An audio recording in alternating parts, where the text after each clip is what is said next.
Hello and welcome back to the Welsh Wire. I'm Sherry Welsh, your host, and I'm so glad that you decided to join us today. We are kicking off our series, Women Leaders in the Family Business, in conjunction with the Family Business Alliance, our partners in today's podcast. So welcome to our first show in the series, where today we're featuring our special guest, Marlee DeArco, who is the president and CEO of Safety Services in beautiful Kalamazoo. Marlee, welcome to the Welsh Wire. Thank you, Sherry. I'm so honored to be here. We're thrilled that you could talk with us today. It's great to hear your story.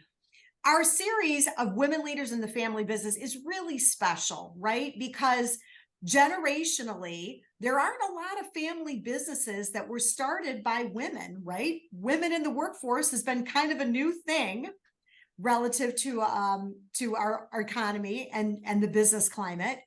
And you're a third generation, right? Am I right? Third generation? Third generation. Yes. Mm-hmm. Third generation business owner. And it's really great to explore and talk about the path that you're charting in that position. But let me stop and just give you an opportunity, Marlee, to introduce yourself and talk about you a little bit. Tell us about you and tell us about the history of your company, Safety Services. Thank you so much, Sherry. I'd be happy to do that. So I am third generation leadership and ownership in this family business. And frankly, I never imagined that I would end up here. I had always had an interest kind of from the outside of the family business, but my grandfather, who started the business in 1948, had 5 daughters. So it was destined to become woman owned. And there was a lot of family already working in the business. Yeah. So as I went through my education and decided to pursue marketing, public relations, eventually law, I graduated with a law degree and became a practicing attorney. And so I was never really part of the family business because I had kind of pursued my own career, but I had a very close personal relationship with my grandfather, and he inspired me in so many ways that I always had an interest in maybe being a part or providing a voice. And so I did. That was kind of in the back of your mind, in other words. Yeah, it was. There, but you were on the path of law. That was where you thought you were headed. Absolutely. Until sitting on the sidelines and being part of those family business conversations, I started to give input and feedback. And around 2019, the conversation came up around what was, as they like to call it in the Family Business Alliance, G2. What was G2 going to do with this business? What was the next phase of that? And as those conversations started to happen, I proposed that I could help partner with the family business to potentially prepare it for sale, because that was really where ultimately G2 thought they were going to end up with the business. Okay. And so if I can just interject right here, just for clarity, sure. too. So G2, who was running the business at that time, was the 5 daughters or a group within 5, or who specifically was running the business then? So it was 2 of the 5 daughters running the business. The way my grandparents set up the structure of the family business was everyone had an equal ownership interest, but not everyone worked within the business. And they wanted the business to be, a legacy and an asset to their girls. So that's why they chose to do it that way. Yeah, that's outstanding. So you had 2 primary sisters. And if I recall from our conversation, one was your mom, the other your aunt. So there were actually both my aunts that were working in the business. Okay. My mom was actually a nurse, and she was also outside of the business. Okay. So it was your 2 aunts that were actually running the business. Your mother was an owner along with the other 2 sisters. Correct. And so 2 aunts running the business. So, wow. Okay. So then they're like, what? It's time for us to do something different. I mean, were they thinking like retirement, or they just were? It was, it was kind of like, what's the plan? We're approaching retirement. What do we want to do with the business? How are we going to go about selling it? And because I had a background in marketing, e-commerce, sales, and in particular business law, I proposed that I could come alongside them to help them find the right partnerships and resources to make sure that the business was positioned for sale in the best way possible. And so then things kind of naturally progressed out of that. And they agreed that that would be a good thing for me to do. I relocated from sunny South Florida to beautiful Kalamazoo, with less sunny winters, but beautiful nonetheless. Right. And sort of rolled up my sleeves and got to work to start to figure out what really needed to happen within the business to position it for potential acquisition. Yes, wonderful. So you came back in. Let's take a look around and see what's going on. But there was a very unexpected turn of events. Share with our listeners what happened when you came back in to prepare the business for sale. I really fell in love with it. And I didn't expect that at all. I thought this was going to be a project for me. I think part of the reason why I fell in love with it is because, as many small business owners can relate, there is never a dull day. I am a person who is bored very easily. And so I welcome a challenge and I enjoy the firefighting aspect of the job. You know, a lot of times it's positive because it's indicative of growth or doing new things or innovation. And that's very stimulating for me. So I feel very fulfilled and purposed in the work that I do. And frankly, it was the first time I had ever really felt that way about something. And I think the other part of it was being part of what my grandfather built and carrying on the legacy of what my family had been part of, and the phenomenal reputation that this business had established in the community. My aunts were so well respected in this community, especially in the B2B industrial space, where it's a very male dominated industry and there are not a lot of women leaders. And so that is so true. I mean, pioneers in so many ways, right? Right. Like Yeah. your aunts, kudos to them, right? Yeah. Not And an they easy were, transition, and then to you, for you to come in and equally fall in love with it. Again, a tough business. yeah, and For they women. were amazing because when certifications around, women-owned business came around, they jumped on that. And so we became a nationally certified women-owned business in 2004. So for 20 years, we've been a certified women-owned business. And that in and of itself was just a really neat thing to be a part of. You bet. Yeah, that it is quite an achievement. And being certified as a woman-owned business myself, I know what it takes to get that certification and to maintain it. It is not easy, and it's certainly something to be applauded that you've held that now for 20 years. That's incredible. So that is just, it's a fun story to hear how you came in thinking, I'm just going to come in for a while. I'm going to get things straightened around. I'm going to go back to sunny Florida and live my life doing other things. Right. Absolutely. And we fell in love with the business. And it's funny because it seems like that's maybe an unusual story, but I will say I've heard family business owners today say a similar thing, right? They came into the business, thought they would be there for a time, had a purpose, going to come in and get this project or take care of this thing, and find themselves years later still in the business and falling in love with it. So I love that story. The legacy piece is a pull to your heart, isn't it? Yes, totally. And there are a lot of times where I might encounter a scenario or be walking through a situation or be in a particular part of the office. And I think to myself, my grandfather went through this very thing. Like he was here and he had this very conversation, or even kind of, well, what would my grandfather have done in this moment? Because he was also very well respected and loved by the people who helped him build this company. And so that's just a neat thing. It's a neat way to stay close to him. Oh, it sure is. It sure is very, very special. So here you are, you come back in, right? You're falling in love with the business, but there must have been a couple challenges along the way, I can imagine, right? Because you're the outsider, you know? Oh So man, first of so all, many. your aunts are running the business, right? So it's not your mom. So there's a different relationship there for sure. You've never worked in the business. Yeah. So, as you ask questions, I mean, tell me, how did that go? How did you move from being the outsider? Clearly everyone loved you and they trusted you, right? But yet there must have been some challenges along the way. I mean, talk about what your approach was to winning over trust Sure. in that process. I definitely don't think everyone loved me and trusted me when I came in. I think Well, I Well, think that I hate to say rightly so, but like if you were standing in their shoes, you might respond the same way. Like, how can she possibly know what's going on here? I mean, I get it, right? and not only that, because I had been so on the behind the scenes aspect of the family business, I literally appeared out of nowhere. It was like, Yeah. wait, who's this one? It's not like they saw me around regularly, or, it was just like out of nowhere, this new family member came in.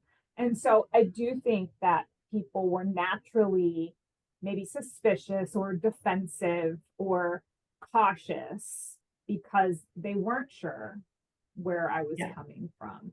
I, And so I that get that it. And that's something that you had to acknowledge, and I'm sure you recognized right from the beginning, right? absolutely, absolutely. And I think I sincerely took the approach of I'm here to learn.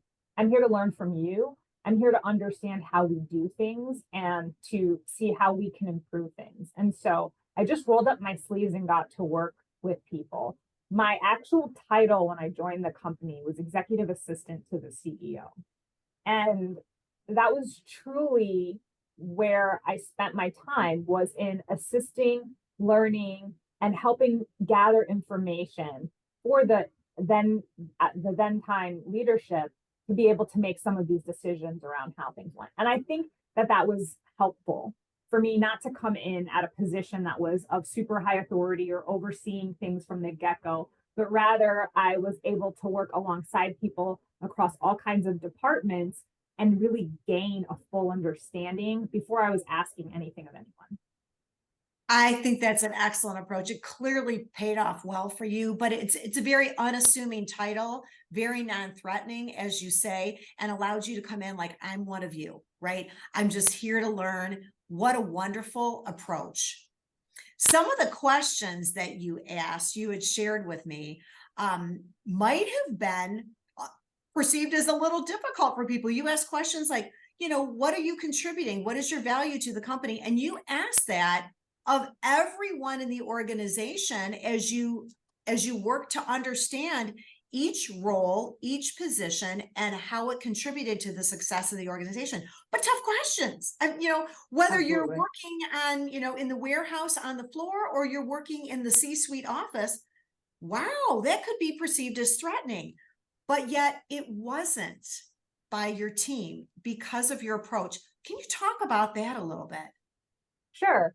I think that ultimately, because it was being asked of everyone, I think people understood that we were being transparent about the goal that we were after, which was really to identify how we could be more operationally efficient, how we could make sure that we were getting the highest and best use out of the people that were in the organization.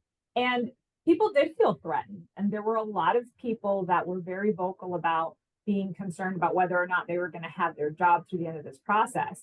And frankly, I had about 4 people resign at the announcement of doing some time studies and working through some of the specific roles. And it was actually a really good thing because those people self-selected, right? They were like, yeah, I don't feel that I can honestly and competently state my contribution or demonstrate my values. So I'm going to tap out. And that made the process of sort of right sizing the organization a lot easier. Yeah, absolutely. And I appreciate you sharing that so candidly too, because really what you did was in a spirit of learning and understanding how to take the company forward from here, right? But it also kind of plays into a continuous improvement mindset, Marlee, right? Like Absolutely. we always have to be looking at what we're doing and finding ways to do it better and faster and more efficiently to serve our customer base better. And although, again, you were doing this from a fact finding and learning process journey, this is something that needs to be done in a business all the time. And if you have employees that don't welcome and appreciate the fact that sometimes we need to take a real micro look at what we're doing and work to make it better for the good of all, they're maybe not a good fit for the organization. Tough to part ways, but the company is better off sometimes for it. For sure. And this process helped us develop a new set of core values as well. And that's really shaped how we've led the organization going forward. And part of that core value is accountability. And it brought a level of accountability to what people were doing in their roles and how they were contributing to the organization that maybe had gone to the wayside because we were sort of in our comfort zone. Yep. Yep. I can see that. I can definitely see how that works. So I have to believe that because of your approach, which is so just genuine, authentic, I'm here to help, I'm here to learn. Because of your approach in this leadership transition, it's probably made a huge difference in your quick success as a leader of the company. Can you talk about that a little bit more? Talk about what your style is now and how you're perceived and received by those in the organization. Of course. I think we have a wonderful culture that's still very much in the making. And I think that really I'd boil it down to three things. I think the first is to be willing to do the things that you are asking other people to do. There wasn't a task or an assignment that I wasn't willing to roll up my sleeves and be alongside someone in working that out. I think as an outsider and as a person, without specific experience in the industry, that really went a long way in developing that trust and that transparency with people. I'd say to make sure that you're consistent as you can be in the way that you show up and in the things that you say. Make sure that your actions and that your words align because people believe more of what they see than what they hear come out of your mouth. And so I think that if you are consistent in how you treat people, you're consistent in the message that you share, it makes it a lot easier for people to believe you and to come on board with you in that. And I think also to just be transparent and honest in your communication. And sometimes that means that you have to confront things that are uncomfortable, or maybe you have to have conversations with people that they're not used to having. But ultimately, if those people are a right fit for your organization and they're aligned with the culture that you're developing, you're going to come out on top by having those conversations. And you're going to make a way for people to make better decisions for themselves and for the company by having them. So I would say those are the three main things that I've tried to stick to. I love that. Great, great advice. Let me ask you this, knowing what you know now, right? What advice would you give to other family businesses in a similar state of transition? Is there, for example, is there anything that, if I could have a do-over, this would be it, right? Anything that I don't want any do-overs. It was hard. So I'm good. We're moving straight, full steam ahead. So no do-overs here. But I think if I could give a piece of advice, I would say don't take it personal. Change is hard. Cultural change is hard. Leadership change is hard. Setting expectations, new expectations, raising the bar, changing the objectives.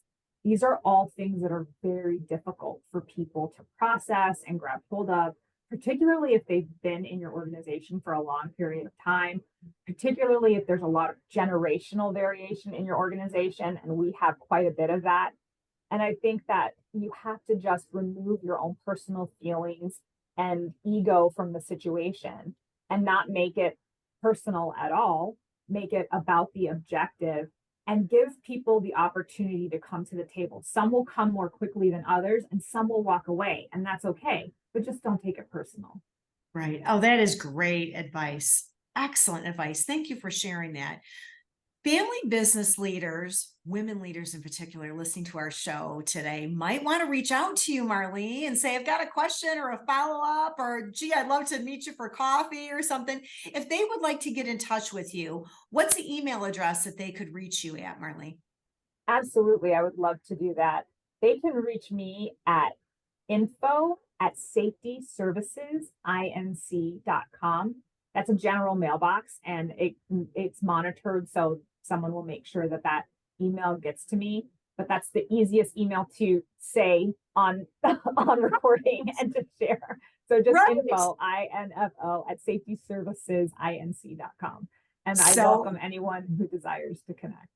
Oh, that's great. We appreciate that. And we appreciate you taking the time to share with us today. Again, our guest today has been Marlee DeArco. She is the president and CEO of Safety Services in Kalamazoo, Michigan, a third generation family business, second generation woman owned business. And we're thrilled that you could share with us in our series for Family Business Alliance on women leaders in the family business. This has been a great conversation, and thanks for being our guest today, Marlee. It's been my pleasure, Sherry. Thank you so much.